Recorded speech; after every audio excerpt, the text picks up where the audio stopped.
Hi friends, welcome to our life style diaries. ఈరోజు recipe barley idli.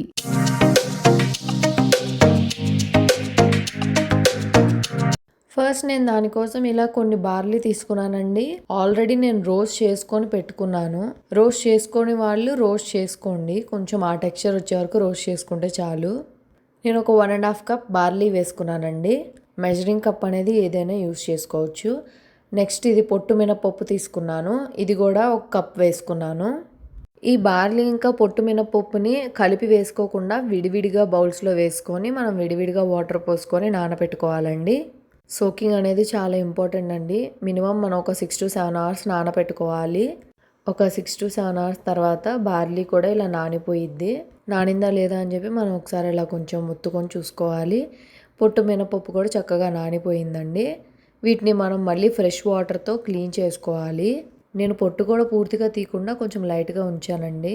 ఇప్పుడు ఒక mixie jar తీసుకొని ఆ పొట్టు మినపప్పు ఇంకా బార్లీని మనం బాగా గ్రైండ్ చేసుకోవాలి. మనం ప్రతిసారి రవ్వ ఇడ్లీలే కాకుండా ఇలా కొంచెం డిఫరెంట్గా బార్లీ ఇడ్లీ కూడా వేసుకొని తింటే మన హెల్త్కి చాలా మంచిదండి. అండ్ ఇప్పట్లో ఉన్న హాట్ వెదర్కి కూడా ఇలా మనం బార్లీ రెసిపీస్ని చేసుకొని తింటే చాలా హెల్ప్ఫుల్ అవుతుంది. బాడీలో ఉన్న వేడి కూడా తగ్గిస్తుంది. కాబట్టి చూసారా, గ్రైండ్ చేసుకున్న తర్వాత చక్కగా బ్యాటర్ లాగా ఇలా వచ్చేయాలి.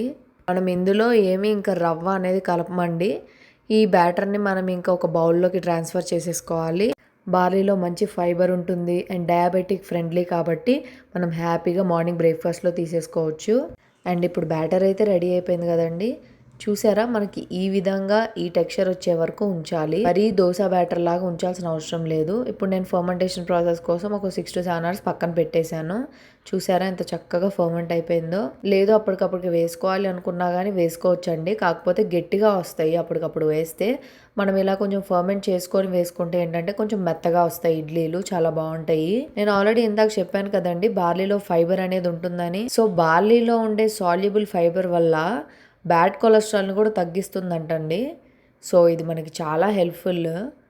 తగినంత సాల్ట్ కూడా వేసుకొని మనం బాగా మిక్స్ చేసుకోవాలి. ఇలాంటి ఎండాకాలంలో మనం బార్లీ తీసుకోవడం వల్ల మన బాడీని కూడా చక్కగా చల్లపరుస్తుంది. బార్లీ వాటరే కాకుండా మనం బార్లీ రెసిపీస్ కూడా చేసుకొని తింటే చాలా బాగుంటుంది. నేను నా లాస్ట్ వీడియోస్లో బార్లీ పారిడ్చుకొని పెట్టానండి. చూడని వాళ్ళు ఆ రెసిపీని కూడా చూసేయండి. డిస్క్రిప్షన్లో కూడా లింక్ నేను పోస్ట్ చేస్తాను. ఇలా బాగా మిక్స్ చేసుకున్న తర్వాత కాసేపు పక్కన పెట్టేసుకోవాలి.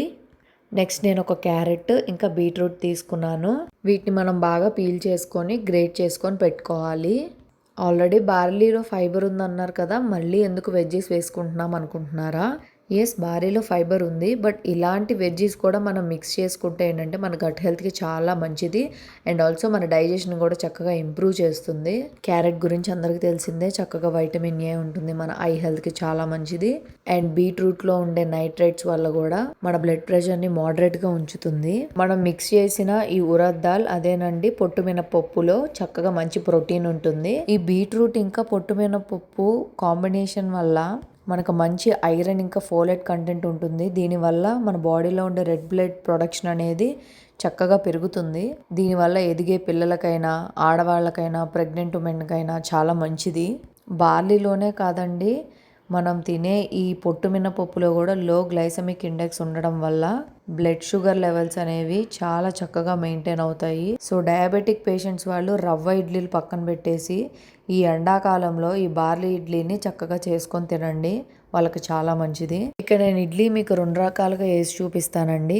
తట్టె ఇడ్లీ అంటారు కదా, నేను ఆ టైప్లో ఇలా కొంచెం బార్లీ పిండి అనేది వేసుకొని దాని మధ్యలో క్యారెట్ బీట్రూట్ అనేవి వేసుకొని మళ్ళీ పిండి వేసుకొని ఇలా క్లాత్లో పెట్టుకొని ఉడికించుకున్నాను.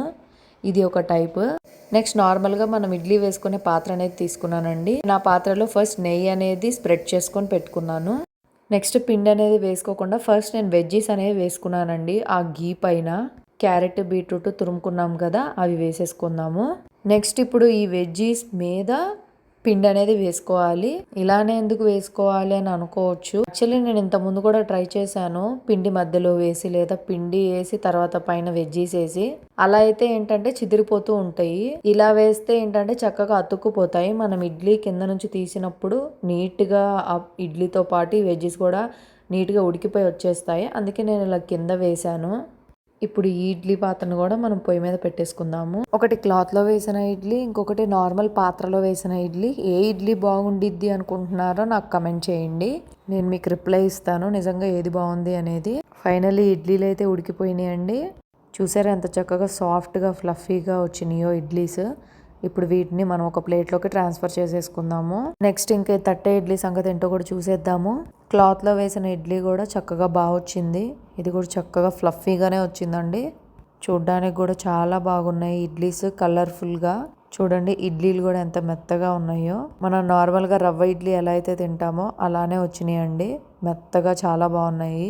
అండ్ ఈ ఇడ్లీల్లోకి మనం చక్కగా ప్రోటీన్ ఎక్కువైనా ఒక మంచి చట్నీ చేసుకుంటే సరిపోతుంది. అప్పుడు మన బ్రేక్ఫాస్ట్లో ప్రోటీన్ కూడా ఫుల్ఫిల్ అయిపోతుంది. నేనైతే చక్కగా పుట్నాలు, పీనట్స్, ఇంకా కొబ్బరి వీటన్నిటిని కలుపుకొని చేసుకున్నానండి.